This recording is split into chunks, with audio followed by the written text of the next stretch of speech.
สวัสดีครับสวัสดีครับวันนี้เราอยู่ที่ถนนสาย1006มาจากตังวัดสันโก้งนะครับเขาแล้วเขาไปที่วัดสันโก้งนะครับมาตามถนนเส้นนั้นนะครับที่จะออกไปตังอันน้ำพุฮ้อนนะครับบริเวณนี้ก็จะเป็นซุ้มโค้งแล้วก็มีป้ายชื่อวัดดอนมูลครับหรือที่อันเจ้าบ้านประฮ้องว่าวัดสันโก้งใหม่นะครับเขาก็จะหันว่ามีป้ายนะครับป้ายวัดดอนมูลครับไปครับไปกับโกตีโวโกเหมือนเดิมครับลุงตีมาโวเหมือนเดิมเนาะครับจากป้ายวัดดอนมูลนี่นะครับเรามาตังวันตกครับไปตังถนนสายไม่ออนน้ำพุฮ้อนนะครับหันหัววัดอยู่ตรงขวามือแล้วก็ที่นี่ก็จะเป็นประตูครับประตูทางเข้าทางทิศเหนือนะครับเนาะ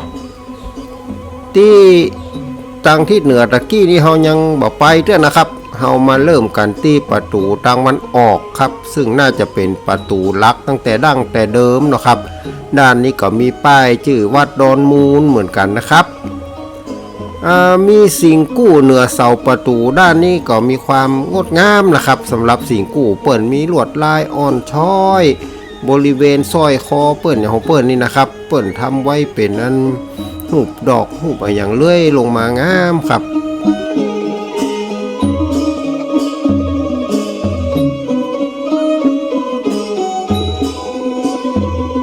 มีสิงอยู่2ตัวครับด้านนี้อยู่บนหัวเสาเนาะเฮาเตียวผ่านนั้นประตูผ่านสิงเข้ามานะครับจะหันว่าซ้ายมือจะมีหอพระไกรปิฎกครับเป็นอาคาร2ชั้นตั้งบนเป็นไม้ส่วนตั้งลุ่มนี่เป็นอาคารปูนมีอันขั้นใดขึ้นพร้อมเนาะครับที่น่าสนใจของหอไกรนี่ก็จะเป็นหน้าบันตังเหนือนี่นะครับตกแต่งลวดลายเป็นไม้แกะสลักลวดลายเครือเขาคดนะครับเป็นเครือเขาดอกพุตานนี่นะครับแล้วก็ประดับกระจกสีเป็นพื้นหลังงดงามครับอันเครือเขาของเพื่อนนั่นก็จะเป็นเทพพนมนะครับแล้วก็บริเวณเสาอย่างของเพื่อนนี่ก็จะมีลวดลายเนาะ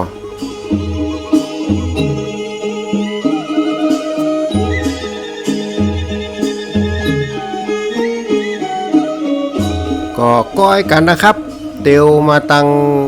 วันออกแล้วก็วนมาตังใต้ครับระหว่างตังวันออกกับตังใต้เนี่ยครับติดหัวก็จะหันมีอาคารหลังน้อยๆน่าจะเป็นนั้นหอเสื้อวัดครับหอเสื้อวัดหรือเทวดารักษาวัดนี่ครับทางในมีหูปปั้นฤาษีนุ่งขาวห่มขาวหนวดยาวสีขาวนะครับดูใกล้ๆแล้วเหมือนคนแต่ครับอันนี้ก็เป็นนั้นเชื่อวัดที่เฮาก็บาล่ามได้หันนะครับมาหันที่เป็นตัวเป็นตีนที่นี่เนาะครับ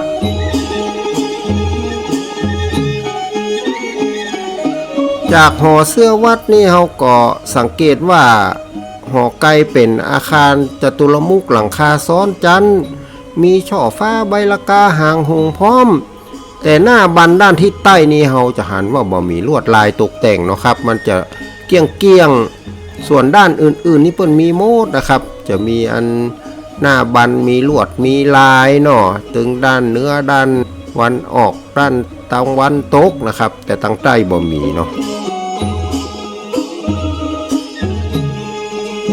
ถ้าจากหอไกรมาก็จะเป็นพระธาตุสีทองครับรูปทรงระฆังคว่ำตั้งบนอันฐานสิงห์เนาะแล้วก็ลุ่มฐานสิงห์ก็จะมีฐานเหลี่ยมย่อมุมมีซุ้มจรนำถึง4ด้านครับองค์เปิ้นสีเหลืองนะครับตรงในซุ้มจรนำนี่ก็จะมีพระพุทธรูปเป็นอันปางประธานพรนะครับส่วนทางด้านที่ตะวันออกกับด้านตะวันตกนะก็จะเป็นปางอุ้มบาทนะครับที่เป็นปางประธานพรก็จะเป็นทั้งเหนือทั้งใต้นะครับแตกต่างกันนิดหน่อย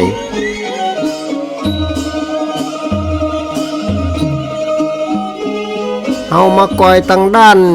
วันตกครับอันนี้เรามาดูทางวันตกนี่เราจะเห็นว่ากรอบซุ้มตกแต่งด้วยกระจกสีหูปปั้นหูนุ่มต่ำอันหูพานพุ่มอยู่2ข้างครับ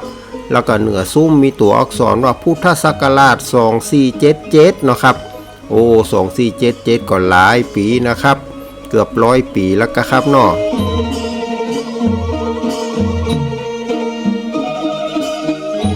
ด้านทิศเหนือนี่ก็ถ้าเฮามากอยนะครับก็จะหันว่ามีป้ายชื่อว่าพระมหาชินะเจ้าสัมมาสัมพุทธเจดีย์สลีคุณาลังการนะครับโอ้ชื่อเป็นยาวครับสำหรับพระธาตุองค์นี้เนาะแล้วก็มีเขียนว่า4มีนาคมพศ2559อันนี้อาจจะเป็นอันวันเดือนปีที่เปิ้นบูรณะครับเนาะส่วนที่เปิ้นแปลงเปิ้นสร้างน่าจะอยู่ทางทิศอันวันตกนี่นะครับ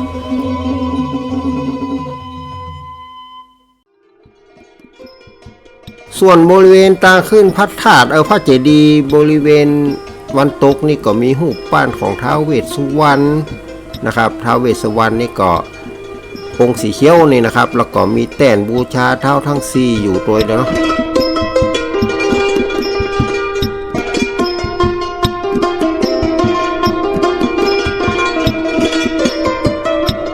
ตั้งหน้าก็มีอาคารน้อยๆครับเป็นอาคารตกแต่งด้วยไม้แกะสลักสวยงามครับตั้งในมีรูปปั้นพระสังฆจายแล้วก็ครูบาเจ้าศรีวิชัยองค์น้อยๆตั้งอยู่ครับที่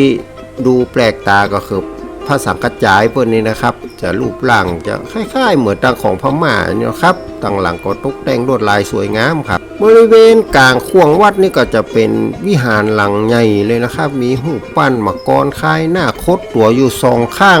ขั้นใดนะครับตกแต่งลวดลายงดงามครับ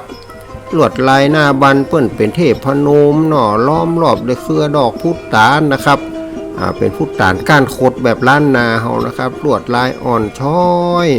ลายบ่ได้แหลมได้เลี่ยมนะครับเป็นลายแบบผักคล้ายๆผักกูดนะครับแล้วก็บริเวณรวงพึ่งเน็บข้างอย่างเปิ้นนี้ลวดลายจัดงามครับโดยเฉพาะรวงพึ่งเปิ้นนี่รูปที่เป็นอันพญานาคอย่างนี้งามครับผนังด้านหน้าวิหารนี่ก็ตกแต่งด้วยภาพเขียนเรื่องราวพุทธประวัติส่วนเพดานนี่ก็วาดเป็นรูปมันสัปโทนลอยฟ้าแล้วก็มีอันดอกบัวสวรรค์อยู่ตัวนะครับซุ้มประตูเปิ้นเป็นซุ้มหางหงนะครับซุ้มหงพญานาคกลางซุ้มเป็นรูปปั้นนกยุงลำแพนตัวใหญ่เลยครับลวดลายตกแต่งก็เป็นปูนปั้นดูอ่อนช้อยนะครับเป็นปูนปั้นมือเลยนะครับส่วนประตูเปิดเป็นไม้แกะสลักเป็นรูปป่าไม้มีดอกพุตานบานอยู่สะพรั่งเต็มป่าเลยนะครับแล้วก็มีแมงมีสัตว์ต่างๆอยู่ที่เปิดแกะสลักไว้นี่ทำได้ลึกนะครับแล้วก็ละเอียดอ่อนดีแมงต่างๆก็นักครับมีตึงนกมีตึงเงินวอกมีตึงกระแตมีอย่างไรอย่างลวงเพิ่งอย่างก็มีครับดูสลับซับซ้อนไปยืนดูก็เป็นดีม่วนนะครับเนาะเอามากอยประตูข้างของเพื่อนนะครับตั้งข้างประตูนี่ก็มีรูปเขียนท้าวเวสสุวรรณตั้งอยู่2ข้างส่วนบานประตูข้างเพื่อนนี่ก็จะเป็นไม้แกะสลักนะครับเนาะส่วนกรอบนั่นก็เป็นนั้น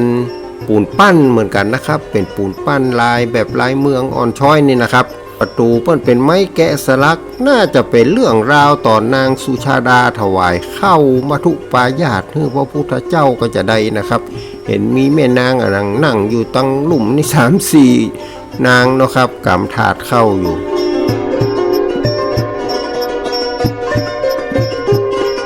วันนี้ประตูตั้งข้างเปิดเตี้ยวเข้าประตูตั้งข้างไปดูหน่อยนะครับจะหันว่าในวิหารนี่ปูพื้นด้วยพรมสีแดงงามเลยนะครับเป่งลึ่งเลยนะส่วนเสากลมประดับลวดลายกระจกสีเป็นลวดลายดอกประจำยามดูแพลวๆเลยนะครับเอาลองดูจากประตูหน้าเข้ามาก็จะเห็นกลุ่มพระประธานตั้งอยู่บนเต้นแก้วยกสูงขึ้นไปครับตั้งหลังก็เป็นรูปเขียนเป็นภาพเขียนสีนี่ครับเป็นต้นโพขนาดใหญ่เลยนะครับมีแมงนกแมงยังหลายอย่างอยู่บนในต้นโพหั่นนะครับส่วนเพดานเปิ้นนี้ก็เป็นสีแดงบ่ได้เนาะครับจากเพดานเราดูลงมาตั้งลุ่มนี่ก็จะเห็นว่าตั้งด้านหน้านี่มีพระประธานนะครับหน้าพระประธานนี่นะครับมีพระพุทธรูปปางเรือนแก้วองค์ใหญ่ตั้งอยู่นะครับ ตั้งซ้ายมือนี่ก็มีหุ่นรูปเหมือนของหลวงปู่คำแสนตั้งอยู่ครับโอ้หุ่นรูปเหมือนเปิ้นนี่เหมือนแตะเหมือนว่าไปพอใกล้ๆนี่นะโอ้เหมือนนะครับมีหอยยับหอยโยนเหมือนคนแตะแล้วก็ที่สำคัญคือหอยยิ้มของเปิ้นนี่มีเมตตานะครับดูแล้วมีความสุขเหมือนอย่างกับว่าเปิ้นมีชีวิตอยู่เนาะตั้งหน้าก็มีอันอธิธาตุของหลวงปู่ตั้งไว้นะครับไว้กับไหว้สาบูชาได้นะครับใครมาก็มาไหว้สาอันหลวงปู่คำแสนได้นะครับ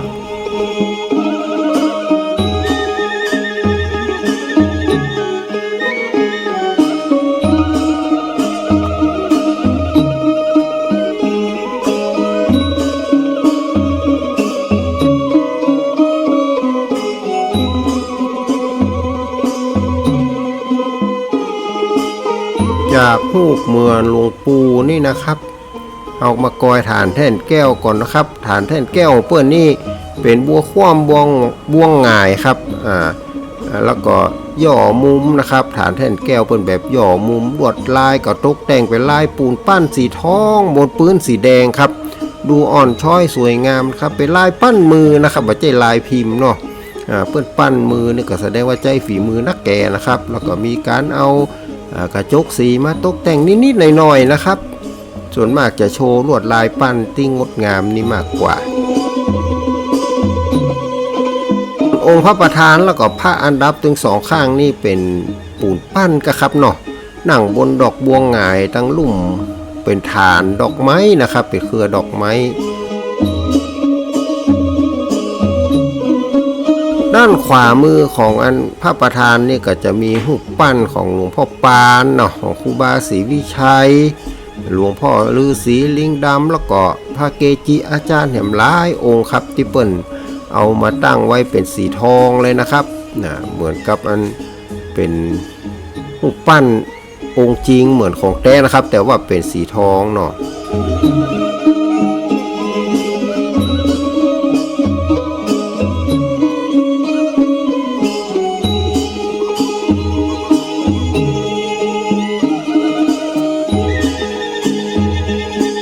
กลุ่มพระประธานปูนปั้นนี่ก็เป็นปางชนะมารนะครับรูปร่างก็ดูสวยงามแบบล้านนาเนาะมีส่วนนั้นที่เปิ้นปิดลายพระศกนะครับตกแต่งด้วยกระจกสีสลับเป็นสีดำสีขาวดูวับแวบวาวแววดีนะครับเรามาดูบริเวณผนังของวิหารนี่ก็จะเห็นว่าผนังส่วนบนของเปิ้นตกแต่งเป็นภาพเขียนสีเรื่องราวเกี่ยวกับพระพุทธศาสนาแล้วก็พุทธประวัติต่างๆครับ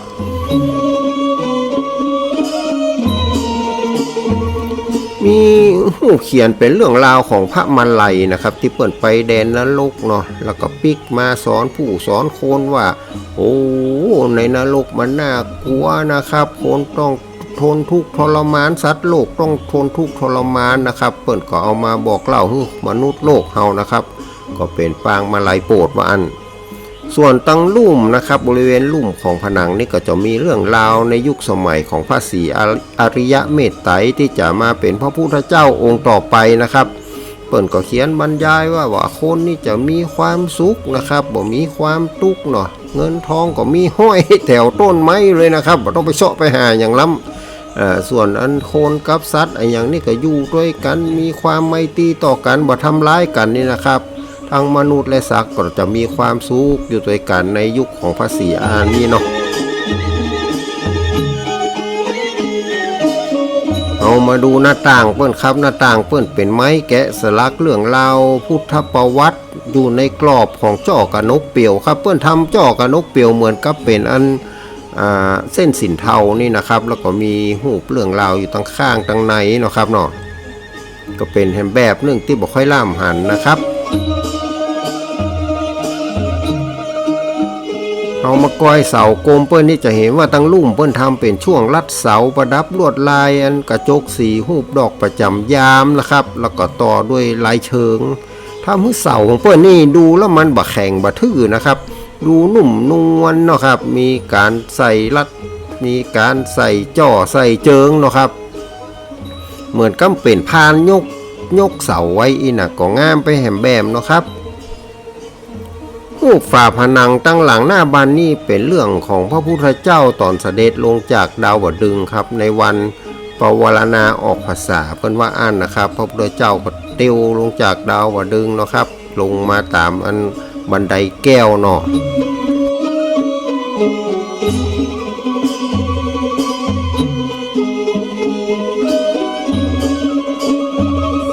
เราก็ดูตั้งในพอสมควรก็ออกมาตั้งนอกครับเตียวออกมาตั้งนอกวิหารครับไปดูส่วนอื่นๆต่อครับลงมาหน้าวิหารนี่ก็จะหันว่าตั้งข้างๆนี่จะมีหอพระอุปคุตนะครับเปิ้นนิยมเอาหอพระอุปคุตไว้หน้าวิหารนะครับอยู่ตั้งหน้าเข้าไปดูตั้งในก็จะหันว่ามีพระอุปคุตหรือว่าพระบัวเข็มนี่ครับองค์น้อยๆสีแดงๆนี่นะครับตั้งอยู่ก็เป็นพระอุปคุตแบบพม่านะครับหรือที่เขาว่าเป็นพระบัวเข็มนะครับนี่ก็เป็นแห่มรูปแบบหนึ่งของพระอุปคุตนะครับ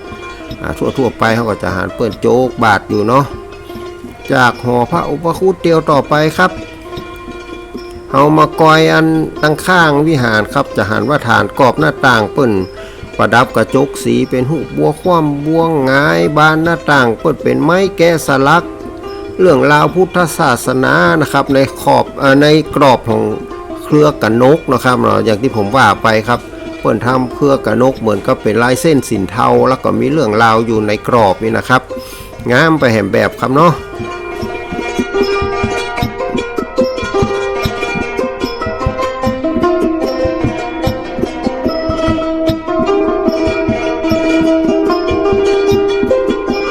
จากหน้าวิหารนี่ถ้าเรากอยไปทางใต้นะครับก็จะหันมีกุฏิของตู้เจ้าอยู่เนาะหน้ากุฏินี่ก็จะมีรูปปั้นของพระอุปคุตหลวงบาทนะครับตะกี้เป็นพระบัวเข็มเนาะแต่อันนี้ก็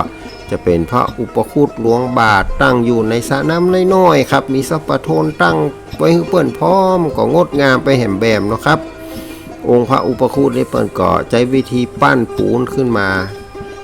แงะหน้าขึ้นไปน้อยเหมือนกับว่าไปดูมารนะครับที่จะมาประโจนแกแงะหน้าบันไดมารก็กลัวว่าอันนะครับเพราะเล่ากันว่ายังอันครับจากองค์พระอุปคุตตะกี้เฮาเตียวมาหลังวิหารนี่ก็จะหันว่ามีบันไดขึ้นลงสองข้างครับมีมังกรไข่นาคม้วนตัวเป็นห้าวบันไดอยู่เหมือนกับตั้งหน้าเนาะครับตั้งหลังวิหารนี่ก็ดูกว้างขวางดีครับเหมือนตั้งหน้าเตียวขึ้นไปกอยสักหน่อยนะครับจะเห็นว่าบริเวณหน้าบ้านแหนบข้างลวงเพิ่งไอ้หัวเปิ้นนี่ตกแต่งสวยงามเหมือนตั้งหน้าเลยครับบ่อยนักที่จะเห็นว่าหลังวิหารหนึ่งเหมือนตั้งหน้าวิหารนะครับเนาะอันนี้ตั้งด้านทิศตะวันตกนี่ก็หน้าบ้านอะไรอย่างก็งามครับที่แตกต่างก็อาจจะเป็นหูเขียนอะไรอย่างสักหน่อยนะครับเข้าไปดูตังในเพื่อนมีม่านกันนกไว้นะครับผ่านม่านเข้าไปก็จะหันว่าซุ้มประตูตั้งหลังเป็นซุ้มแบบตัวเงาเนาะครับตั้งในมีธรรมจักรแล้วก็กวางกู้ส่วนผนังตั้งหลังเป็นรูปวาดพระพุทธเจ้านะครับกำลังพิจารณาถึงบัวสี่เหล่านะครับหลังจากเปิ้นนั้นสำเร็จแล้วเนาะตัสรู้แล้วก็มาดูว่าโอ้มนุษย์เฮานี่มี4เหล่าเนาะครับตั้งลุ่มนี่ก็จะมีรูปวาดแล้วก็รูปปั้นของหลวงปู่คำแสนตั้งอยู่นะครับพร้อมกับป้ายจารึกประวัติเนาะครับเนาะป้ายจารึกอย่างเพิ่งก็แปลงไว้จัดดีครับเขียนประวัติของหลวงปู่ไว้ละเอียดละออดีนะครับ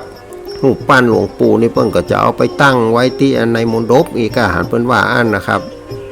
ซึ่งถ้าเราดูจากหลังวิหารนี่นะครับก็จะมีขั้นไดขึ้นลงสองข้างเนาะแล้วก็หลังวิหารแท้ๆเลยก็จะหันมีอาคารมณฑปทรงล้านนานะครับอยู่ระหว่างการก่อสร้างนะครับเพื่อจะนำรูปปั้นหลวงปู่ที่ตะกี้นี่นะครับเข้ามาประดิษฐานไว้ในมณฑปนี่นะครับเมื่อมณฑปแล้วก็ถ้าจะฉลองป้อยหลวงเตื้อ2เตื้อเนี่ยนะครับเนาะก็ถ้าจะได้อันเจอหลวงปู่มาไว้ที่นี่นะครับเปิ้นก็มีป้ายใครต้องการจะให้จะห้อมนะครับมาบำรุงพุทธศาสนามาช่วยวัดช่วยวาก็มาได้นะครับทำมณฑปให้หลวงปู่เนาะตั้งวันตกนี่ก็มีอาคารกุฏิสงฆ์นะครับแล้วก็ใกล้ๆกุฏิสงฆ์นี่ก็จะมีหอกองนะครับผมมาหันหอละฆังมาแน่ใจว่ามีหรือเปล่านะครับ แต่ว่าแน่ๆก็จะมีหอกองเป็นอันหอน้อยๆจานเดียวเนี่ยนะครับแล้วก็มีกองอยู่ตรงในนะครับสามารถเข้าไปเตียวกอยเตียวดูได้นะครับมีเก้าอี้ที่นั่งไว้พร้อมนะครับเนาะนี่ก็ที่เหลือก็จะเป็นหลังวัดละครับมากอยตั้งนี้ก็จะหันว่าจะมีอาคารสีเหลืองๆตั้งนี้นะครับเป็นอาคารบูรพาจารย์อนุสรณ์นี่นะครับเนาะสามารถมาทำบุญทำทานได้ที่นี่ครับอาคารก็งดงามนะครับหน้าอาคารนี่ก็จะมีอันต้นโพขนาดใหญ่ห่มเย็นเลยนะครับอันนี้ก็ติดอยู่กับประตูหัววันตั้งเหนือครับเนาะพื้นเก้าโพนี่ก็จะมีอันพระพุทธรูปปรางโปรดพญาชมพูครับตั้งอยู่ดูเข้มแข็งเข้มขลังดีเหมือนกันนะครับสำหรับอันพระพุทธรูปปรางโปรดพญาชมพูเนี่ยนะครับจะหันว่าเปิ้นจะใส่ชุดอันเหมือนกษัตริย์นะครับบางคนก็ฮ้องว่าเป็นพระทรงเครื่องเนี่ยนะครับบางคนก็จะฮ้องว่าเป็นพระปฐมผมก็ไม่แน่ใจนะครับแต่แน่ๆไปเปิดดูประกาศตื่นเปิ้นว่าเป็นโปรดพญาชมพูนะครับแล้วก็จะมีอันเทวดายืนไหวยืนสาไว้พร้อมที่ดอนที่สูงนี่ก็มูลหรือว่าสูงขึ้นด้วยการสะสมของเม็ดดินเม็ดทรายนะครับจิตใจคนจะสูงขึ้นได้ก็ด้วยการทำดีนะครับเพื่อให้เกิดความสุขครับวันนี้ก็ขอสุขสวัสดีมีแก่ทุกท่านครับสวัสดีครับจากลุงตีโวครับ